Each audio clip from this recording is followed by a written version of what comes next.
पहाड़ी इलाकों में लगातार आपदाएं देख रहे हैं आप, लैंडस्लाइड आ रही है, फ्लड आ रही है, प्राकृतिक आपदाएं, मानव निर्मित आपदाएं आ रही हैं। अभी हमने लास्ट ईयर देखा था उत्तराखंड में वो जो लेक, ग्लेशियर लेक बोलते हैं इसको हम लोग, उसमें आउटबर्स्ट हो गया था, GLOB, ग्लेशियर लेक आउटबर्स्ट। जो झील थी ग्लेशियर के नीचे बनी फट गई थी और पूरा इलाका गौरी गंगा के आसपास का नुकसान हो गया था वहाँ पर बड़ा। लगातार इस बार यमुना में देखा, हिमाचल में कितना नुकसान किया वहाँ पर। तो पहाड़ी राज्यों में नुकसान हो रहा है। मामला याचिकाकर्ताओं ने सुप्रीम कोर्ट में याचिका लगाई भैया कि सरकारें कुछ नहीं ध्यान दे रही हैं, पहाड़ी राज्यों में विकास काम होते जा रहे हैं, घर बनते जा रहे हैं, पहाड़ी राज्यों की क्षमता कम है और वहाँ मानवीय हस्तक्षेप ज़्यादा हो रहा है, जिसके चलते पहाड़ी राज्यों में आपदाएं आ रही हैं। ठीक बात है।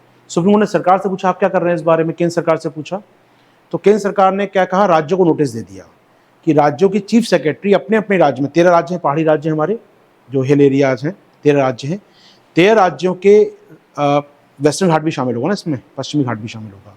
13 राज्यों के जो मुख्यमंत्री हैं वो अपनी चीफ सेक्रेटरी अध्यक्षता में कमीशन बनाएं और जांच करें कि वहाँ के राज्य में पहाड़ी इलाकों में कैरिंग कैपेसिटी कितनी है।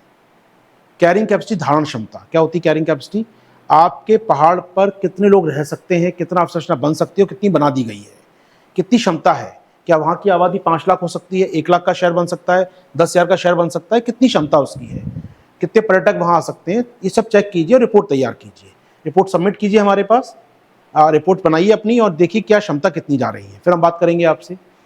2 साल हो गए, राज्य ने कोई ध्यान नहीं दिया इसके ऊपर। अब फिर परेशान, उधर कोर्ट पूछ रहा है क्या कर रहे हो यार। अब केंद्र ने कोर्ट से कहा भैया आप ही कह दो उन राज्यों से, हमसे हमारी बात मानते नहीं है। तो यहाँ पर केंद्र सरकार ने कोर्ट से कहा है कि राज्यों को जारी करे नोटिस कि वो अपने क्या करेगा, एक आयोग बनाएगा जो चेक करेगा carrying capacity of particular state कितनी है, उस राज्य की धारण क्षमता कितनी है। ठीक है, अब वो 13 राज्य तैयार करेंगे और अपना काम करेंगे। अब भारत सरकार ने एक काम और किया है, भारत सरकार ने एक कमीशन बनाया है, कमेटी बनाई है 13 मेंबर की। जीबी पंत इंस्टीट्यूट जो हमारे इंस्टीट्यूट है, हमारा जीबी पंत इंस्टीट्यूट, उसके 13 मेंबर की कमेटी होगी जो राज्यों से रिकमेंडेशन आएंगी, उनकी चीफ सेक्रेटरी कमेटी जो बनाकर देगी रिकमेंडेशन, उसकी जांच करेंगे। फिर सुनिए आराम से, भारत सरकार ने, केंद्र सरकार ने क्या किया है, केंद्र सरकार ने बनाया है एक यहाँ पर एक प्रपोज किया बनाने के लिए एक 13 मेंबर टेक्निकल कमेटी बनाई जाएगी भारत सरकार की ओर से, जो राज्यों की कैरिंग कैपेसिटी का अध्ययन करेगी। ठीक है, कितने राज्यों की, 13 हिमालयन राज्यों की, नॉर्थ ईस्ट के, उत्तर के 13 हिमालयन राज्यों की यहाँ पर कैपेसिटी का अध्ययन करेंगे हम लोग। इम्पॉर्टेंट बात है। ये अध्ययन कौन सी रिपोर्ट का होगा, जो राज्य बना कर देंगे। तो राज्य अपने स्तर पहले करें, उनके चीफ सेक्रेटरी रिपोर्ट बना के सबमिट करें, उसका अध्ययन कौन करेगा, हमारी 13 मेंबर की टेक्निकल टीम। तो भारत सरकार ने प्रस्तावित किया, कल सुप्रीम कोर्ट बताया, कल सुप्रीम कोर्ट के अंदर कि हम ये काम करने वाले। सुप्रीम कोर्ट पूछ रहा है क्या कर रहे हो, क्या कर रहे हो, तो केंद्र का हम ये काम करेंगे, लेकिन ये किस पे बेस्ड होगा, राज्यों की रिपोर्ट पर। तो आप राज्यों को आदेश दीजिए कि वो रिपोर्ट तैयार करें। ठीक है, हमारे काम की इतना टेक्निकल जागरण में जाना नहीं, हमारे काम का क्या है, हमारे काम की पहली बात, कैरिंग कैपेसिटी क्या होती है, पीटी पॉइंट ऑफ व्यू से क्या होती है कैरिंग, बताया मैंने कैरिंग कैपेसिटी, धारण क्षमता क्या होती है किसी राज्य की या किसी पहाड़ की। सुन लीजिए, कैरिंग कैपेसिटी क्या होती है, is the maximum population size that an ecosystem can sustain without getting degraded. यानी कि एक परितंत्र द्वारा अधिकतम जनसंख्या या अधिकतम वहन की जाने वाली जनसंख्या का आकार जो बिना खराब हुए वो सहन कर सकता है।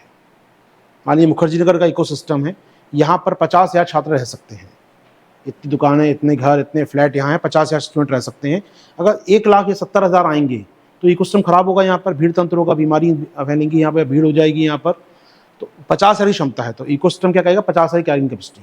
इकोसिस्टम खराब हुए बिना जितनी आबादी रह सकती है वो होती है उस राज्य की या उस पहाड़ की कैरिंग कैपेसिटी, किसी भी इकोसिस्टम की कैरिंग कैपेसिटी। तो इसका अध्ययन कौन करेगा यहाँ पर, इसका अध्ययन करेंगे राज्य के, मुझे कहना चाहिए चीफ सेक्रेटरी की अध्यक्षता बनाई गई कमीशन। तो यहाँ पर भारत सरकार ने राज्यों को कहा है कि एक कमेटी बनाइए अपने राज्य में आप, जिसके मुखिया कौन होंगे, राज्य के मुख्य सचिव, वो अपने राज्य में जांच करेंगे और जो रिपोर्ट आएंगी 13 की 13, उसकी जांच कौन करेगा, हमारी टेक्निकल कमेटी करेगी। गॉट इट, क्लियर टॉपिक यहाँ पर। अब ये टेक्निकल कमेटी कौन बनाएगा, कौन सा इंस्टीट्यूट, हमारा GB Pant national institute of Himalayan environment, ये इसकी 13 मेंबरी कमेटी का हेड होगा ये संस्थान, और ये जांच करेगा एक एक राज्य की रिपोर्ट की। तो सुप्रीम कोर्ट को ने पूछी सुप्रीम कोर्ट की सरकार क्या कर रही है। तो ये पूरा प्रक्रम चल रहा है, यहाँ पर सरकार प्रयास कर रही है, आपदाएं बढ़ती जा रही हैं, लगातार डिस्ट्रक्शन बढ़ रहा है। एक सवाल यहाँ पर बनता है, यहाँ पर जो पहाड़ों पर जो आपदाएं आ रही हैं, क्या उसका कारण केवल कैरिंग कैपेसिटी है या कुछ और भी कारण है उसके? पहाड़ों पर जो आपदाएं, हिमालय में आपदाएं, इसके जोग्राफी के कारण भी है कई सारे। ना ये पहाड़ हैं, ना न्यू फोल्डेड माउंटेन्स हैं, अपने आप बनी रहे हैं, इवन अभी वो ही है ही है। दूसरा, क्लाइमेट चेंज एक बड़ा कारण है। मानव की अगर घर ना भी हों तभी बारिश या बादल फटने से एक्टिविटी हो रही है लगातार वहाँ पर, जिससे डिस्ट्रक्शन तो होगा ही होगा बड़े स्केल पर। कैरिंग कैपेसिटी एक चीज़ होती है। बाकी कैरिंग कैपेसिटी है, लोग आबादी ना भी रहे तो लोगों का टूरिज्म लगातार बढ़ रहा है वहाँ पर। जो वहाँ पर 4 धाम परियोजना बना रहे हैं, सैन्य इलाके हैं बहुत सारे, तो सैन्य का इंफ्रास्ट्रक्चर बनता है सेना के लिए, वहाँ पर विद्युत पावर प्लांट बन रहे हैं, वहाँ पर हमारे इंफ्रास्ट्रक्चर लग रहा है, ये सब एक्टिविटी बढ़ रही है जिससे आपदाएं बढ़ रही हैं। तो केवल आबादी का आकार नहीं, सभी चीज़ वहाँ बढ़ रही हैं। हो पाएगी बात ये? चोपड़ा कमेटी बनी थी, याद रखिए, 4 धाम कमीशन के लिए, 4 धाम महामार्ग परियोजना के लिए रिव्यू के लिए चोपड़ा कमीशन। उसने भी कहा था कि 4 धाम महामार्ग परियोजना नहीं बननी चाहिए। उसने सड़क का आकार बताया था, उसने कहा था 10 मीटर सड़क होनी चाहिए, सरकार चाहती 36 मीटर चौड़ी सड़क। तो निश्चित तौर पर काफ़ी ज़्यादा बड़ा अंतर हो रहा है वहाँ पर। तो लेकिन बाद में सरकार ने चोपड़ा कमीशन रिपोर्ट को नहीं माना था और सड़क बनाना चालू कर दिया था। तो काफ़ी सारी बातें आती रहती हैं, याद रखिएगा इसमें। तो कई कारण इसके पीछे। हो पाएगा टॉपिक तैयार? तो 13 राज्य अपने अपने चीफ सेक्रेटरी अध्यक्षता में कमेटी बनाएंगे जो जांच करेगी अपने राज्य की क्षमता की। वो रिपोर्ट कहाँ आएंगी? 13 की 13 रिपोर्ट आएंगी इस कमीशन के पास, टेक्निकल कमेटी के पास। इस टेक्निकल कमेटी का हेड कौन देख रहा है इस कमेटी को? जी पंत इंस्टीट्यूट हमारा। और ये पूरे मामले के रिव्यू कौन करेगा? Supreme court. मामला कहाँ चल रहा है पूरा इस समय? ये सुप्रीम कोर्ट के अंदर। हो पाएगा टॉपिक तैयार?